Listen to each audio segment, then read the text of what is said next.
Hello everyone, my name is Oksana. It's road to Edoverse Weekly Edoverse Insider, the 120th. We deliver the news about the creation of our project Edoverse. And Mitsushi, could you please open today's session? Hello. Thanks, Oksana. This is Mitsushi. So today's update is very short. So this week, in Kyoto, the event called IVS is going to be held. There is event called IVS Crypto. A lot of people in crypto industry will attend the event. A lot of people all across the world will come to Kyoto and have a lot of side events. And I will attend a lot of side events. I will try to expand the network and socialize with as many people as possible during the event. And my company will also hold the event at Friday as well. And I hope that I can sort of expand the network. And I'm sure that a lot of people will be interested in Metaverse. So this is a great opportunity for Edoverse as well to sort of expand the network and get penetrated with a lot of projects and collaboration opportunity as well. That's the short update from me today. Thanks. Thank you very much, Mitsushi. And Martin, hello. Could you join us? Hi, I sure could. Well, I hope you have a great time in Kyoto, Mitsushi-san, and I hope your event goes well and you make some good connections that can expand the Edoverse network. So yes, good luck with all that. For me, just a few news stories. We've been talking about OpenAI a lot over the past couple of months. I suppose it's a very hot topic. And the other thing that I keep coming back to is the regulation. So that's going to be the theme of today, regulation of tech.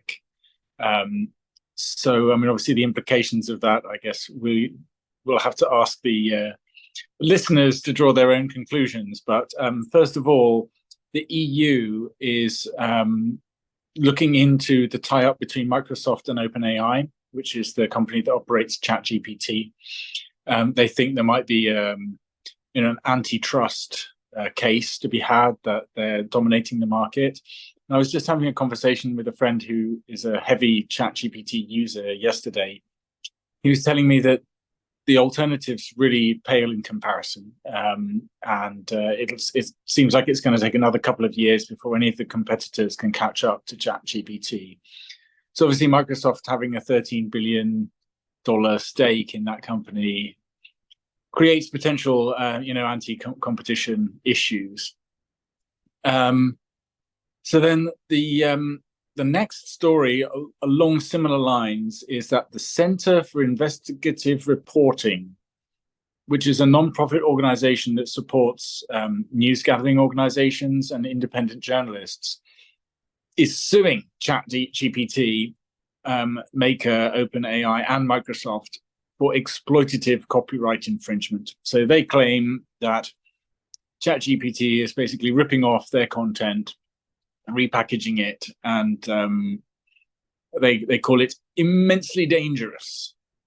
Our existence relies on users finding our work valuable and deciding to support it.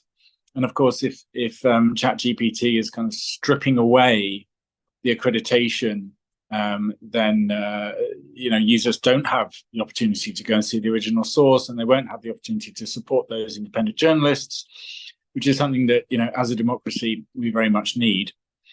And then very similar, Amazon provides web services through AWS to an AI startup called Perplexity AI.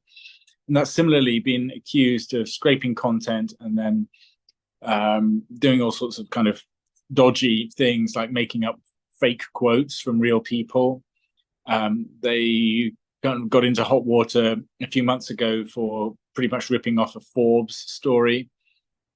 So yeah, Amazon is conducting an internal review.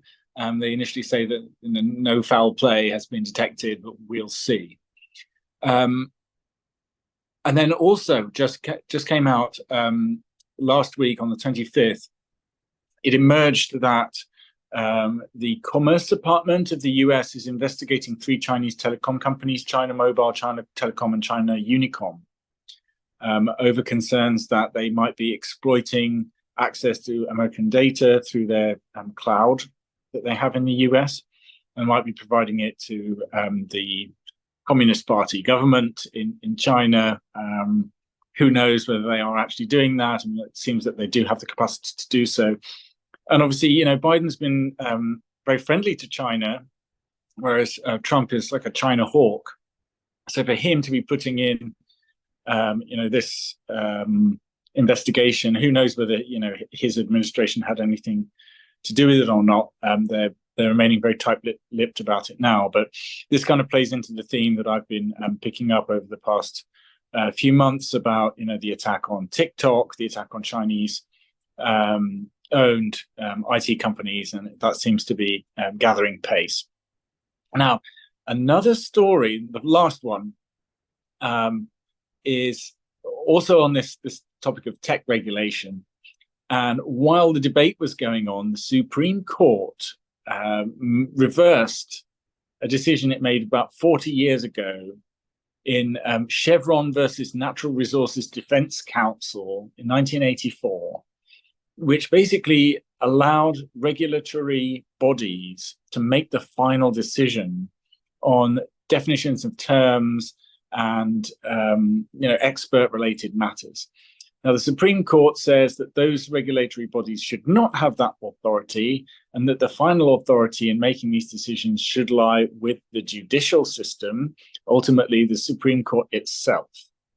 So what that means essentially is that the court has given itself basically exclusive power over all of the moot issues involving like the meaning of the regulatory legislation, and that could be a really big boon for the tech industry, because there are lots and lots of regulatory bodies that have been giving a lot of startups and IT companies grief over their compliance with these regulations.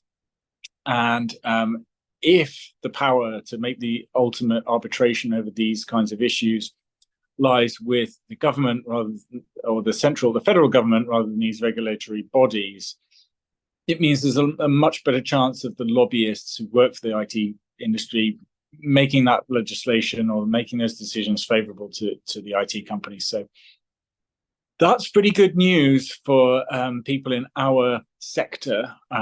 Obviously, it doesn't really affect us directly in Japan very much. It's very much an American thing. But as we all know, America does lead the tech industry, always has, might not always do so in the future. We'll see, rise of China and so on. But so that's a piece of good news. So yeah, I mean, it seems like the courts are working in the favor of the IT companies in a couple of cases here. So yes, pointing towards a bright future for us all. Let's hope that Joe Biden steps down and is replaced by a more, sharper candidate. The Japanese media has been suggesting that Kamala Harris might pick Michelle Obama as a running mate, and they could be the first dual female president candidacy. So that would be great news as well. But we'll see. For the time being, it seems like Democrats are kind of rallying behind Joe Biden, but I get the feeling that he will not contest the election against Trump come November. So you heard it here first. That's it for me. Oksana, back to you. Thank you very much, Martin. And Sarawaka, may I invite you to the conversation? Hello. Ciao ragazzi, hi, how are you everybody? Today from my side, of course, I want to always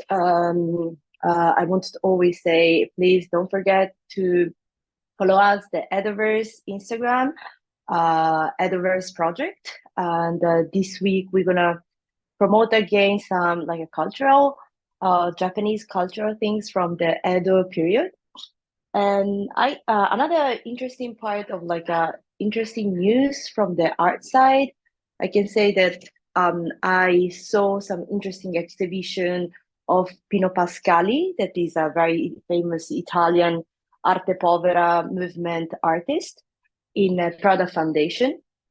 And so if you have a chance to go to Italy, please don't forget to pass by Prada Foundation. That is one of the best art museum in Italy. And yes, so, and don't forget again to follow us on Edoverse project. And we're gonna have a probably very interesting news next week. Thank you so much. Thank you very much, Sarawaka. And Dominique, could you please sum up today's session? Great. Well, Yeah, thank you, Oksana. And then, yes, Sarawaka's, yeah, which city in Italy that, yeah, your art is actually exhibited? You're talking about no, as a Pino Pascali, it's a arte povera, so it's like he already died, and it's in Milano, Prada Foundation. Okay, Milano is very close to the Venezia, actually.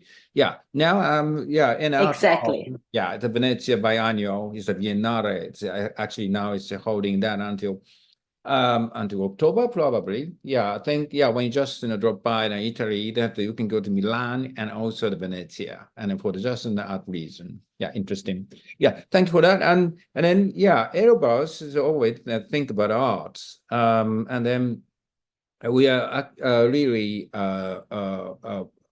just developing that the potential of the arts just in 3D spaces, and it's a little hard point that we really found is that this is a real asset connected with the real assets. So it means that, and once that's if you just issue the token, the security token, it's going to be the financial products. So in this case, it actually really seriously the legal matters actually we have to really think about. So we actually are really sort of studying how we can just apply those kind of security token into the metaverse, the space, and then the people can just enjoy the art and also the security token just with the real art, to create just in there. So it might just take time, but we have to really study just for each country that what we can do just for a security token in the future, just for the Edoverse, and also of course that to benefit the beneficiary to the stakeholders. Actually, we're now developing, and then it's going to be connected very in the future. So we are now seriously developing the real art connecting with the metaverse. So please just wait for, and I think it really takes time, but please stay tuned, and then you're going to see that the Edoverse is a very special world in the future. Thank you. Thank you very much, Dominique, and thank you everybody for participating in today's session, and for everybody who were listening to us. We will meet next week. Goodbye.